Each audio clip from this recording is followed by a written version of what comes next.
변함없는 사랑으로만 회복할 수 있습니다. 라는 제목으로 함께 은혜 나누기를 원합니다. 여러분 1962년부터 우리나라에 IMF가 오기까지 1997년까지 그때를 대한민국 경제의 초고속 성장했거든요.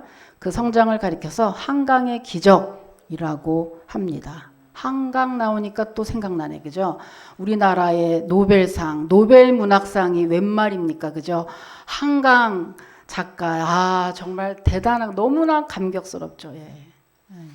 빠지면 안 되는데 그 한강하고 이 한강하고 달라요, 그죠? 다시 원상. 여러분 이렇게 한강의 기적이라고 하는데요. 이렇게 한강의 기적을 이룬 대한민국이 70년 만에 후진국에서 전 세계의 탑 10 안에 드는 경제 대국으로 성장을 했습니다. 이것은 어느 나라에서, 세계 어느 나라에서도 볼 수 없는 그러한 기적적인 일이에요. 그래서 지금도 아프리카나 개발도상국에서는요, 우리나라에 와서 새마을 운동 배워갑니다. 얼마 전에도 뉴스에 난 적이 있죠. 그러니까 우리나라가 도움을 받는 나라에서 이제 도움을 주는 나라로 완전 탈바꿈한 것이죠. 그러면 이제 대한민국은 그렇게 경제 대국이 됐으니 선진국일까요? 대한민국을 선진국이라고 부르는 거 못 들어보셨죠? 왜 그러지? 탑 10 안에 드는 경제 대국인데 여러분 그 선진국은요 돈만 갖고 되는 게 아니에요. 선진국이라는 의미는 경제 성장이 있어도 더 가치 있는 것을 먼저 봅니다. 그 국민들의 문화 수준이라든지 그들의 가치관이라든지 특별히 복지 수준이 그 나라가 어떠한가 이것을 보고 이제 선진국이라고 하는데 우리나라는 거기에 귀감이 되지 못한 거예요. 우리나라가 지금 기록들이 있는데 어떤 기록들이 있느냐? 전 세계적으로 알코올 중독 1위, 성인 자살률 1위, 청소년 자살률 1위. 그리고 2023년 전 세계 137개국 중에 행복지수가 57등이라는 부끄러운 기록들을 가지고 있습니다. 그래서 선진국이 되지 못하고 있는 거예요. 자, 그러면 왜 그럴까요? 그 많은 나라에서 이 작은 나라에서 석유 한 방울 나지 않으면서 탑 10 안에 드는 경제 대국이 됐음에도 불구하고 우리나라는 왜 선진국이 아직 되지 못하는 걸까요? 왜 부끄러운 기록들이 이렇게 따라다니고 있는 걸까요? 많은 학자들이 거기에 대해서 이렇게 평가를 합니다. 급변하는 경제 성장을 우리의 마음과 정신이 뒤따라가지 못했다라고 평가를 해요. 그러니까 말하자면 잘 먹고 잘 사는 데에 너무 주력하다 보니 내 마음이 문드러지든 내 정신이 망가져서 썩든 찢어지든 관심 가질 겨를이 없었다고 하는 거죠. 근데 그 세월을 지나오면서 우리가 마음과 정신이 만신창이가 된 거예요. 그래서 결과 지금 오늘날 현재는요. 정말 많은 사람들이 알코올 중독, 우울증, 불면증, 노이로제, 강박증 그런 약을 하나도 안 먹는 사람이 없을 정도로 이제 그런 시대가 우리나라에 온 거예요. 자, 그러면 어떻게 해야 이대로 이렇게 가면 우리나라는 예를 들어서 개인적으로 얘기하죠. 졸부라고, 그죠? 돈은 있는데 계속해서 더 망가져 버리는 그런 나라가 될 테니 회복해야 되는 거거든요. 회복을 해야 될 텐데 어떻게 하면 온전하게 회복이 될까? 여러분 대한민국이 그렇다고 한다면 오늘 지금 여기 이 자리에 우리도 분명히 그런 것들을 앓고 있을 텐데 겉으로는 멀쩡하게 이렇게 있지만 속으로 다 문드러져 가고 있는 그 어떻게 회복해야 살 거 아닙니까? 그죠? 회복해야 할 텐데 그러면 어떻게 하면 우리의 몸과 마음과 정신이 회복이 될까? 그 답을 알으려면 문제를 제대로 알아야 되거든요. 그럼 해결책을 보기 위해서는 원인을 알아야 되겠죠. 우리는 돈이 많아지고 있는데 왜 이렇게 되는 걸까 생각해 보면요. 사실은요. 알고 보면 다 사랑 때문에 그래요. 사랑의 결핍 때문에 그래요. 과학이 발달하고 경제가 성장하면서 경쟁하고 비교하다 보니 나만 뒤처져질까 하고 불안해하죠. 나만 소외될까 불안하고 두려움에 빠지게 되고 두려움에 빠지게 됐지만 내가 어떻게 할 수 있는 능력은 한계가 있고 어느 기준을 정해놓고 거기에 못 뒤처져서 못 도다르면 두려움에 또 떨게 되고 그리고 어때요? 사람들에게 인정받고 계속적으로 인정받고 칭찬받고 사랑을 받기 위해서는 어느 수준에 어느 정도까지는 가줘야 되는데 못 가는 자기를 보면서 스트레스 받고 그죠? 그러다 보니 신경이 약해지고 그러다 보니 어때요? 마음이 무너지게 된다고 하는 거예요. 왜냐하면 세상은 능력 있는 사람만 조건 좋은 사람만 잘하는 사람만 선호하잖아요. 예전에 제가 코미디 잘 보잖아요. 오래전에 그런 거 유행한 적이 있습니다. 1등만 좋아하는 더러운 세상. 이게 1등만 좋아하는 더러운 세상. 이렇게 술 먹고 하는 거 있어요. 저는 그거 할 때마다 맞아. 세상은 1등만 좋아해. 이러면서 점점 무너지잖아요. 우리의 마음이 어떤 때는 낙심하고 좌절하고 포기하고 그래 그리고 부모도 원망했다가 세상도 원망했다가 사회도 원망했다가 하나님도 원망했다가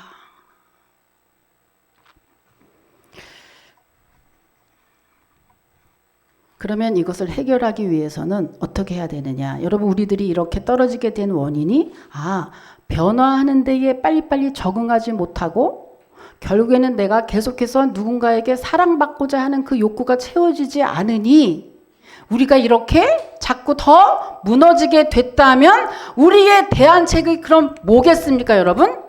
변함없는 사랑, 변함없음이 있으면 우리가 회복이 된다는 얘기예요. 변함없는 사랑만 있으면 우리가 회복이 된다는 거죠. 여러분 정말 늘 내 옆에 있고 늘 내 편이 돼주고 늘 내 말이 옳다고 하는 변함없는 한 사람만 있어도 낙심하다가 벌떡 일어나지 않습니까? 그런데 그 한 사람 찾기가 힘들어요.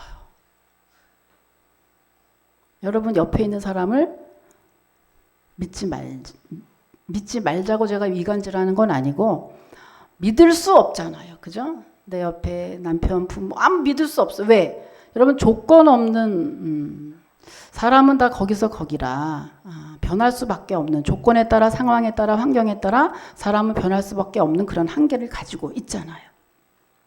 그래서 사람들이 너무나 변하는 거에 적응을 못하고 너무나 변해가는데 배신감을 느끼고 너무나 마음이 무너지다 보니 변하지 않는 어떤 대상을 찾기 시작했는데 요즘 현대인들이 그 대상을 딱 찾은 거예요. 그게 누구예요?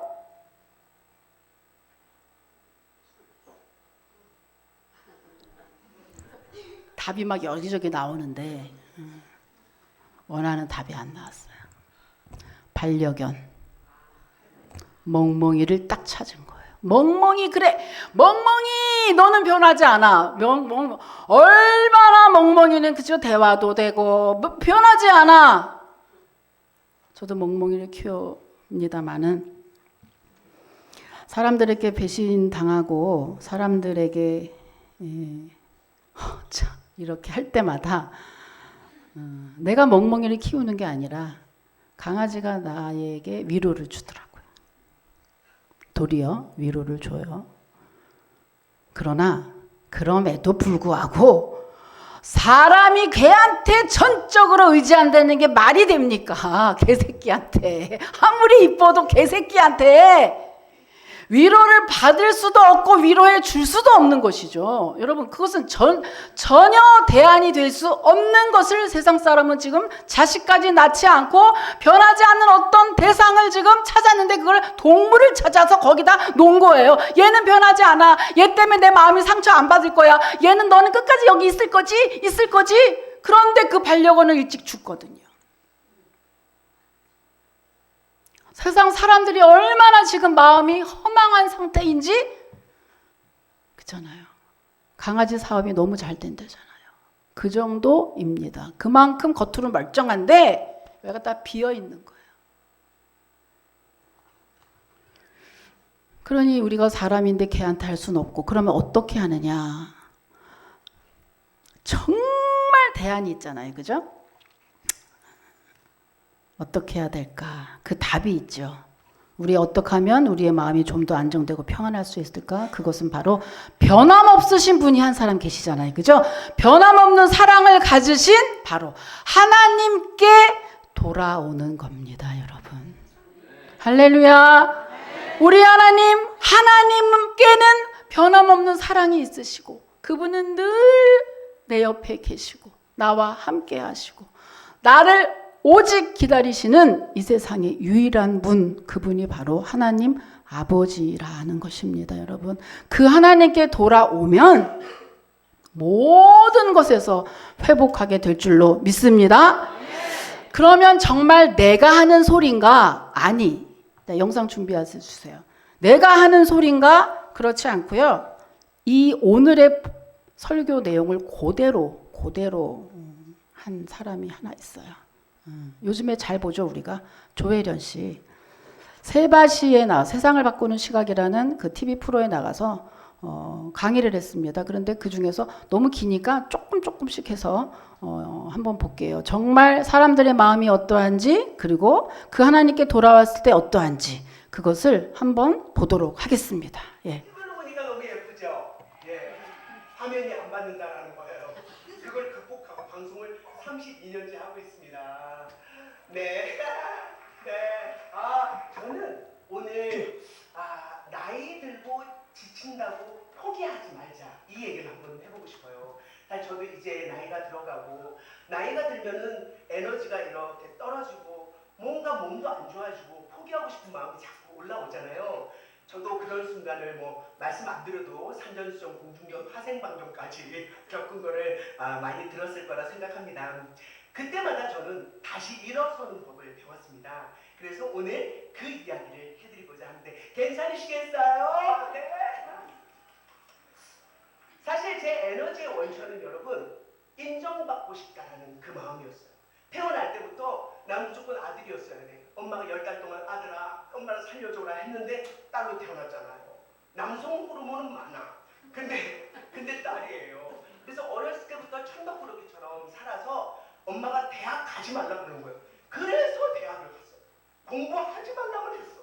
그러니까 어떻게 보면은 부정적으로 이렇게 나한테 얘기한 게 상당히 긍정적인 에너지로 제 인생을 좌지우지했던 거죠. 그래서 인정받기 위해서 정말 열심히 했습니다. 그것이 에너지 원천이었어요. 근데 문제는 그렇게 열심히 살고 뭔가를 해내도 행복하지가 않은 거예요. 막 달리기를 했어. 그리고 결승선에 딱 도착했어. 그런데 뭔가 허무하고 마음이 허해지고 이게 만족하지 못하는 제가 있었어요. 근데 어찌됐든 존댓말을 해준다는 그 조건으로 교회에 가게 되고, 제 눈에 들어온 거는 성경이었어요. 그러면서 제가 인생이 달라진 게 있다면, 성경을 읽으면서 남편한테 또 사랑도 받고 그렇게 긍정적인 에너지가 나오니까, 옛날에는 그렇게 도전을 했는데도 행복하지 않았는데 이제는 뭘 해도 이게 과정이 너무 재밌고, 그리고 그거를 도전하는 데 있어서 나도 모르게 에너지가 엄청 솟아나는 거예요. 끝이래요. 네. 이 내용인즉슨 무슨 내용이에요? 아까 얘기한 대로 계속해서 따라가려고 애를 썼지만 행복하지 않았던 조혜련 씨가 예수 안에서 주 안에서 변함없는 그 하나님 안에 들어오니 이제는 목표만이 아니라 과정을 즐기는, 기쁘고 즐거운 인생, 행복한 인생으로 변했다고 하는 거예요. 여러분 이게 뭔가 달라진 것 없이 우리의 마음이 회복되니 모든 것이 좋고 행복해지는 그러한 것으로 변화가 됐다는 그런 얘기입니다. 여러분 변함없는 사랑, 여러분 사람에게 기대하지 마시고 돈도 해결해 줄 수 없고 어느 무엇도 내가 돈 떨어지거나 손발이 움직이지 않거나 아무것도 안 될 때 아무도 내 옆에 있어 주지 않아요. 그러나 늘 우리 하나님은 내 옆에서 내 안에서 늘 나와 함께 하시는 그 하나님께 여러분 의지하면 모든 것이 다 회복되게 되는 줄 믿습니다. 그래서 오늘 본문이 바로 그런 내용이에요. 오늘 본문은 여러분 잘 아시는 무슨 내용이에요? 돌아온 탕자예요. 저는 이 돌아온 탕자를 10년 동안 한 번도 설교한 적이 없어요. 왜냐하면 그만큼 유명한 내용이기 때문이죠. 이 내용을 보면 여러분 하나님 아버지의 변함없는 사랑에 대한 이야기인데 오늘 본문은 어떻게 해서 나옵니까? 오늘 이야기는 둘째 아들의 당황스러운 요청으로 시작이 돼요. 아버지의 유산을 미리 달라고 이제 요청을 한 거죠. 둘째 아들이. 여러분 유산을 먼저 미리 달라고 하는 것은 그때나 지금이나 굉장히 불효막심한 일입니다. 그건 무슨 말이에요? 아버지 왜 이렇게 오래 살아? 아버지가 언제 죽을지 내가 어떻게 알아? 근데 나 돈은 지금 필요하거든? 그러니까 빨리 줘. 이 말이잖아요. 얼마나 기분 나쁘고 얼마나 감정 상하는 일입니까? 그런데 지금 이 둘째 아들이 아버지께 그렇게 요구를 한 거예요. 그런데 이 아버지, 지금도 물론 뭐 먼저 주는 사람이 많이 있지는 않은데 그때 당시에 특히 유대 사회에서는요. 이거를 먼저 주는 법은 절대 없어요. 그런데 지금 이 아버지가 그 재산을 분깃을 미리 줍니다. 예, 미리 줘서 그것을 받아 가지고 이제 둘째 아들이 어떻게 합니까? 먼 나라에 가서 타국에 가서 허랑방탕하게 흥청망청 다 써버리고 이제 무일푼 신세가 됐다 이거죠. 그래서 노숙자 신세가 돼서 이제 먹을 게 걱정이 되는 그런 상태가 됐어요. 그랬을 때 이 사람이 어디에 가서 지금 먹고 살기 위해서 뭘 합니까? 거기 나가서 돼지 치는 집에 종으로 들어갔다 그랬어요. 여러분 이 돼지 치는 집에 종으로 갔다는 이 말은 유대인들이 가장 금기시하는 동물이 돼지예요. 그런데 돼지 치는 집에 종으로 갔다는 이 말은 이 사람의 형편이 얼마나 정말 인간 이하의 삶이었다라는 것을 상징하는 얘기거든요. 그만큼 힘들었어요. 그러니까 도저히 이제 안 되겠다 싶은 이 둘째 아들이 어떻게 하죠? 이 둘째 아들이 내가 아버지 집에 돌아가야겠구나 라고 생각을 합니다. 그렇게 마음을 먹어요. 그렇게 마음을 먹고 이제 아버지 집에 가기로 하죠. 이 둘째 아들이 그렇게 마음을 먹고 간다고 했을 때 그 마음이 얼마나 복잡했겠어요. 왜냐하면 아까도 말씀드렸다시피 재산을 이렇게 미리 받는 것은 없었던 일이에요. 그러니 아버지가 갔을 때 받아주겠느냐, 도리어 나를 내치지 않을까, 도리어 몰매를 맞지 않을까, 그 동네 사람들한테 내가 이런 후레 자식 그러고 몰매 맞아서 죽지 않을까, 차라리 내가 여기서 그냥 버텨볼까, 가지 말까 이런 생각도 많이 했었을 거예요. 그런데 둘째 아들이 결국은 집에 도착했죠. 그래서 집에 도착했을 때 아주 놀라운 일이 일어납니다. 자, 무슨 일이 일어났을까요? 20절 한번 읽어보세요. 20절입니다. 시작.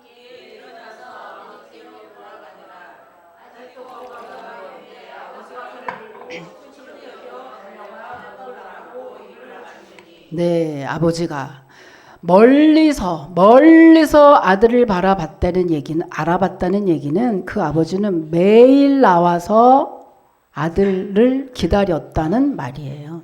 그렇지 않으면 몇 년이 지나서 아들을 그렇게 단숨에 알아볼 수가 없지요. 뿐만 아니라 여러분 여기서 달려갔다 그랬잖아요. 이때 당시 유대 사회에서 남자 성인은요. 달릴 수 없었어요. 뛸 수 없어요.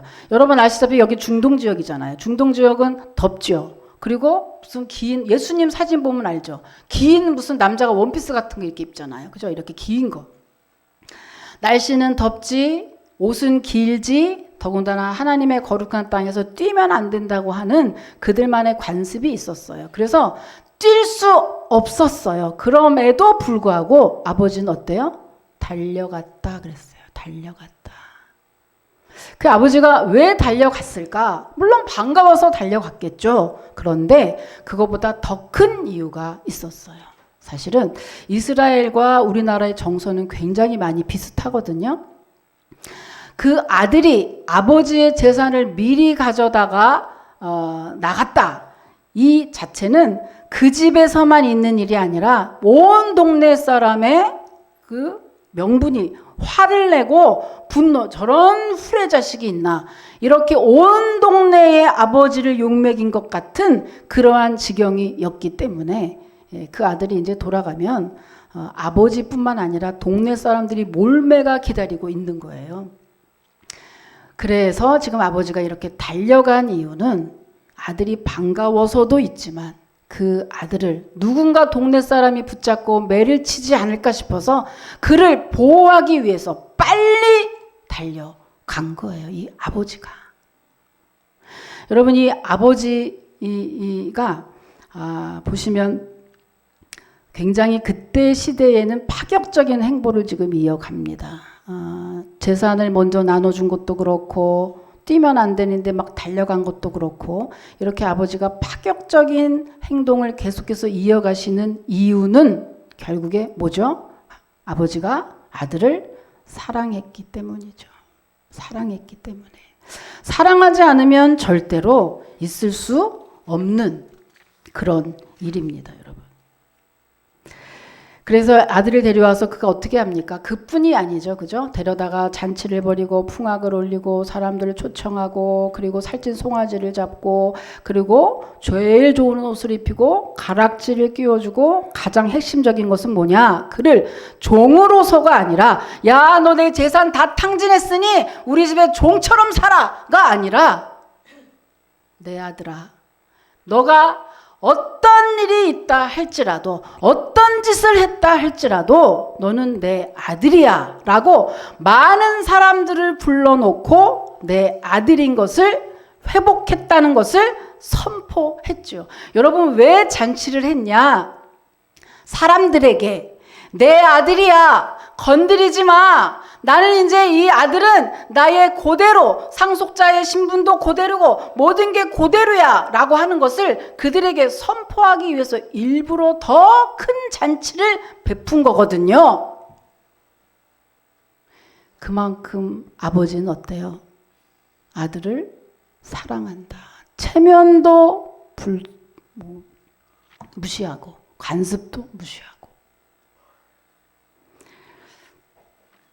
남이 보기에는 부모의 마음 따위는 아랑곳 없이 자기밖에 모르는 이런 이기적인 아들을 뭐하러 사랑하느냐 라고 하겠지만, 여러분, 이 아버지에게 있어서 아들이 무슨 능력이 있어서 돈을 많이 벌어서 그래서 아들이 좋은 게 아니죠. 우리가 부모가 자식을 사랑할 때 그 자식의 뭘 봐서가 아니라 자식이니까 사랑하죠. 내 배 아파서 난 자식이기 때문에 그 존재 하나만으로 사랑하는 거잖아요. 그죠? 그처럼 우리 하나님 아버지도 우리를 그렇게 사랑하신다는 거죠. 여러분, 아까 여기 읽었지만 18절 19절에 보면 이 아들은요, 이제 재산을 다 탕진했기 때문에 내가 아들의 신분으로 들어간다고 생각하지 않았어요. 나를 품꾼의 하나로 보소서, 이렇게 가서 말해야지라고 들어간 거예요. 그런데 아버지는 그렇지 않은 거죠. 아버지는 네가 어떤 짓을 했고 내 재산을 다 탕진한 게 그게 무슨 상관이야? 너 하나, 네 존재만으로 너는 충분히 내 아들이라고 하는 거죠. 여러분, 이렇게 여기서 이 둘째 아들은요, 세상살이 하느라 세상 재미 따라서 하나님 곁을 떠나서 멀리 멀리 돌아다니고 멀리 멀리 즐겁게 놀러 다니는 우리들을 비유한 거잖아요. 여기서 여기 계신 분들 다 그런 경험 있죠, 그죠? 다 주님 떠나서 세상살이 하다가 세상 재미 보려고 멀리 갔다가 돌아오신 분 많이 계시죠. 근데 여러분, 오늘 둘째 아들을 통해서 우리가 한 가지를 배웁니다. 둘째 아들의 그 고난이 어디서부터 왔어요? 둘째 아들이 아버지 집에 있었더라면, 아버지 집에 계속 있었더라면 둘째 아들의 고난은 없었어요. 둘째 아들이 그 아버지 집을 떠나면서 자기가 자기 세상, 자기가 자기 인생 한번 잘 계획해 보려고, 자기 인생 한번 잘 해보려고 자기가 그 돈 가지고 나가서 그렇게 했지만 결국은 그 아들이 돌아올 수밖에 없었죠. 왜요? 인생은 내 마음대로 되는 게 아니기 때문에 그래요. 인생의 생사, 우리의 생사 화복을 가지고 계신 분은 바로 하나님이신데, 그 하나님을 떠나서 우리 인생은 절대로 영원토록 행복할 수 없기 때문입니다. 그래서 그 아들이 돌아올 수밖에 없었잖아요. 그 둘째 아들이 하나님 집에 계속 있었으면, 거기 계속 예수 안에, 주님 안에 계속해서 붙어 있었으면 없었을 그 고난으로 그 인생이 얼룩지게 됐다고 하는 겁니다, 여러분. 아직도 주님 안에 더 들어오지 못하고, 아직도 주님 바깥에서 내가 내 계획대로 내가 내 삶을 한번 계획해 보겠다라고 생각하시는 분 계십니까? 오늘 둘째 아들을 보면서 그 방법은 아니구나 라는 것을 미리 깨달으시고 절대로 바깥에 있지 마시고 주 안으로 더 가까이 더 들어오시기를 주님의 이름으로 축복합니다. 그것만이 우리가 살 길이요. 그것만이 우리가 행복한 길이에요. 자꾸만 내가 좋지 않은 머리로 내가 뭔가를 자꾸 도모하고 꿰고 뭘 어떻게 하려고 할 때마다 여러분 인생의 줄은 더 꼬이게 돼 있다는 거예요. 점점 고난의 수렁의 늪으로 빠져들게 되는 거예요. 왜냐하면 우리의 생명도 우리의 인생의 모든 것도 다 주님이 주관하시기 때문입니다. 그 주님의 허락 없이는 참새 한 마리도 떨어지지 못한다고 했거든요. 그런데 그 주님을 떠나서 우리가 어떻게 인생을 행복하게 영위를 할 수가 있겠어요. 그죠? 둘째 아들처럼 멀리 떠나서 여러분 행복하려고 도모하지 마시고 주님 앞에 아버지 집에 더 오셔서 주님과 함께 아버지와 함께 행복하려고 그런 계획을 세우시기를 주님의 이름으로 축복합니다. 네. 두 번째, 그러면 첫째 아들은 효자였을까요? 아니요. 첫째 아들은요, 둘째처럼 문제를 일으키지는 않았지만 쫌생이에요. 밴댕이 소갈딱지. 아버지의 마음을 더 후벼 팠죠. 저는 개인적으로 둘째 아들보다 첫째 아들이 더 얄미워요. 첫째 아들이 너무 얄미워요.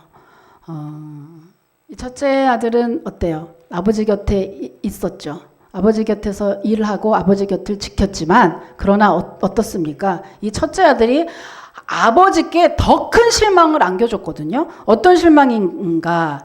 여러분 어디를 읽으면 나옵니까? 그죠? 자, 15장 한번 읽어볼게요. 25절입니다. 25절 한번 읽어볼게요. 예, 시작.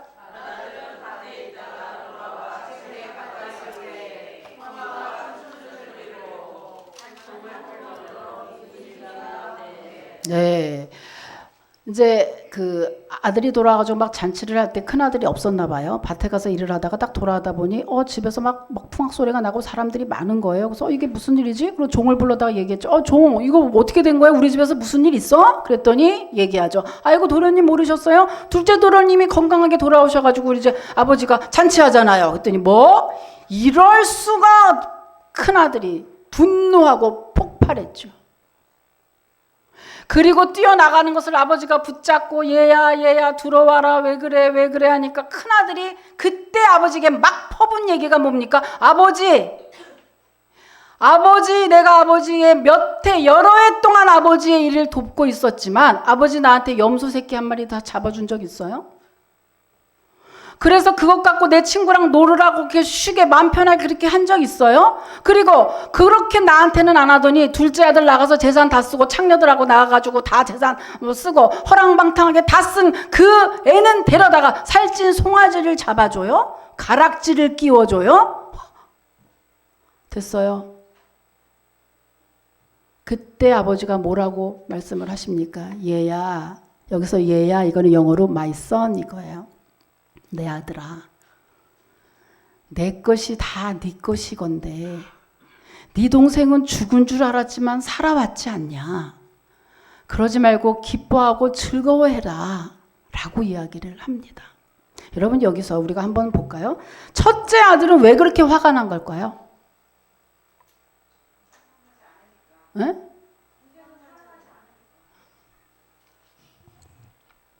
첫째 아들은요, 여러분, 첫째 아들 참 나빠요.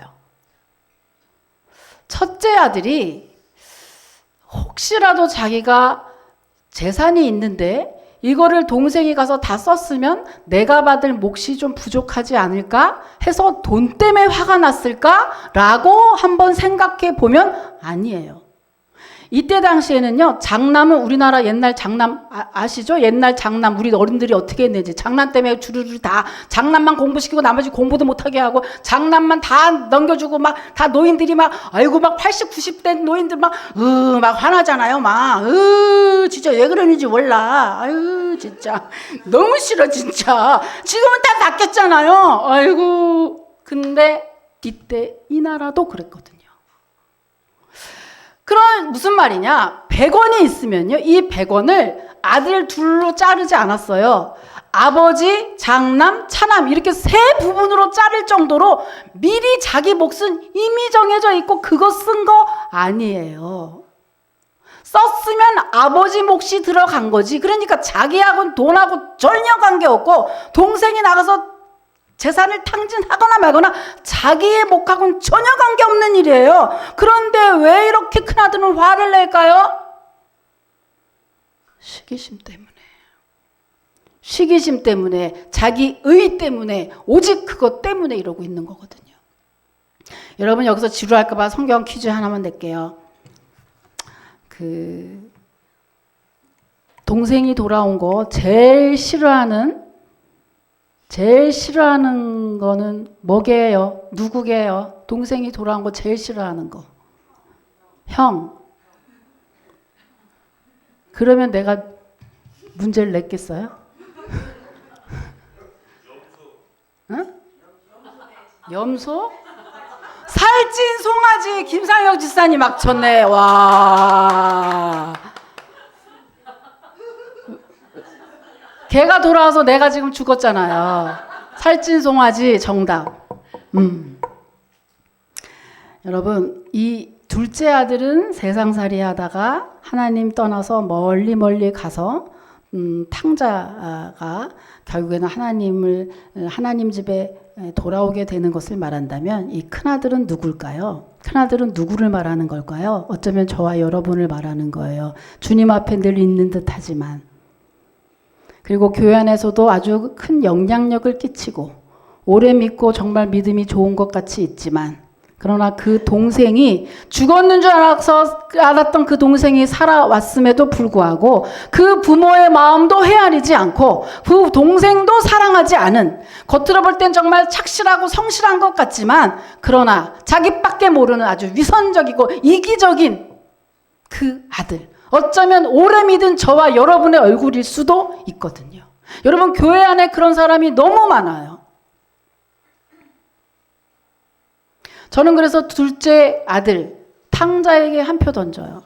차라리 이게 낫다. 왜냐하면 이 탕자는요. 돌아왔을 때 뭐라는 줄 알아요? 아버지라고 했어요. 아버지 내가 죄를 졌사오니.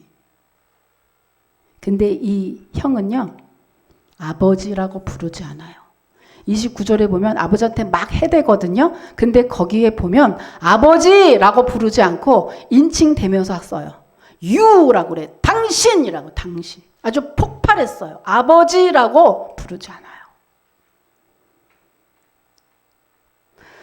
정말 여러분 둘째 아들처럼 멀리 가는 것도 안 되지만 첫째 아들처럼 그렇게 아는 것 같지만 하나님의 마음을 아프게 하는 그러한 신자는 절대 되면 안 되겠다. 그죠? 자, 말씀을 마치겠습니다. 여러분, 우리의 마음과 무너진 몸과 마음, 오직 하나님의 변함없는 이 아버지와 같은 이런 사랑으로만 회복되는데, 여러분, 이 아버지 정말 여기서 보면 아주 무능력하고 우유부단해 보입니다. 아들들한테 한번 쏴주지 어쩜 이럴 수 있는가 라고 하지만, 여러분, 이 아버지 우유부단하고 무능력한 게 아니라 이 아버지가 여기서 이 아버지가 누구를 비유한 거예요? 바로 하나님을 비유한 거예요. 그러면 하나님이 우유부단하고 무능력할까요? 아니잖아요. 아니에요. 이 하나님의 마음 마지막 예화를 보면서 볼게요. 여러분, 13대 14대 경북대학교 총장님이시고 그리고 국회의원이었던 박찬성 총장님의 이야기인데요. 이분이 어릴 적에 너무 똥구멍이 찢어지도록 가난해서 경북 산청에서 이제 대구로 유학을 갔대요. 근데 공부를 잘해서 간 게 아니라 아버지가 이 아들을 잘 하기 위해서 그렇게 그냥 보낸 거예요. 근데 공부하기 싫은데 대구로 유학을 갔으니 68명 중에서 68등을 했대요. 그런데 어느 날 하루 그 아버지가 성적표 좀 갖고 와라, 이 소리를 듣고 할 수 없어서 조작을 합니다. 그래서 1등이라고 고쳐서 아버지께 가지고 가요. 그런데 가지고 갔더니 동네에서 누구 아무개 아들 1등 했다며 난리가 난 거예요. 그러니까 이 집이 똥구멍이 가난하다 그랬죠. 찢어지게 가난하다. 딱 재산 목록 전 재산이 뭐였냐면 돼지 한 마리였대요. 근데 야 1등 했으니 야 책거리 해야지, 1등 했으니 야 잔치해야지 이래가지고 동네 사람이 하도 그래가지고 아버지가 결국은 어때요? 그 전 재산인 돼지 한 마리를 잡게 된 거예요. 그래 이 아들은 자기가 거짓말했는데 와 죽고 싶은 마음에 그 먹고 싶은 돼지고기도 못 먹고 그 눈물 흘리고 뛰쳐나가서 죽을까 했지만 용기가 없어서 못 죽고, 이 아들이 그날 이후로 변한 거예요. 그날 이후로 그 가슴 아픈 자기 때문에, 자기의 거짓말 때문에 돼지 한 마리 전 재산이 나간 걸 보고 이를 악물고 공부를 시작했어요.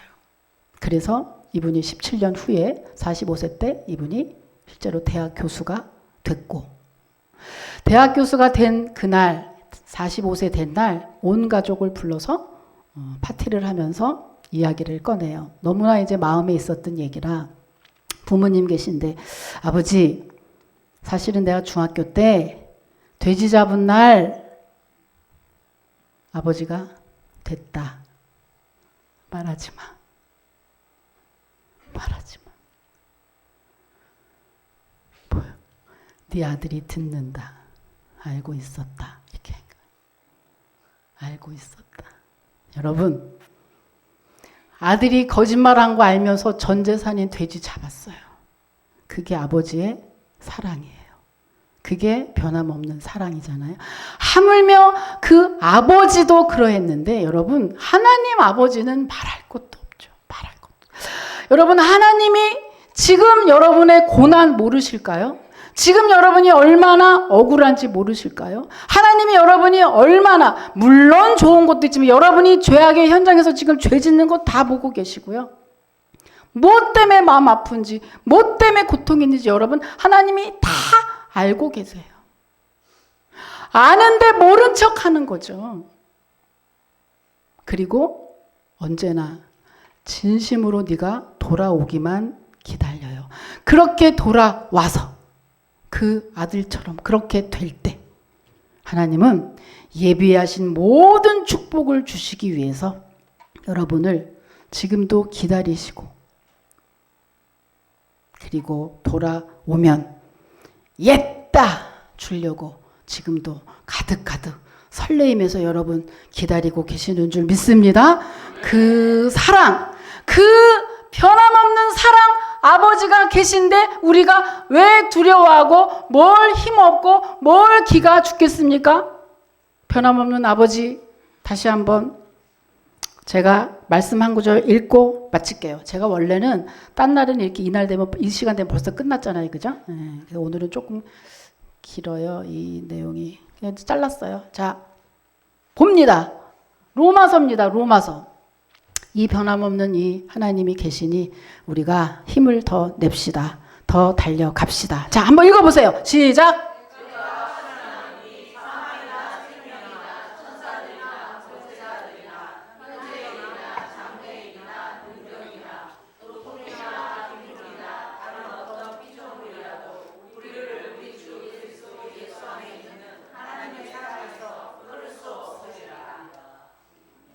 아멘.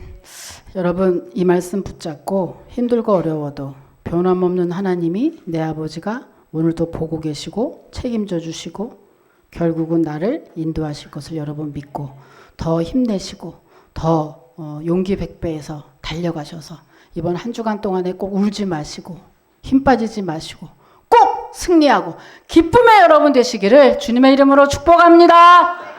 감사합니다.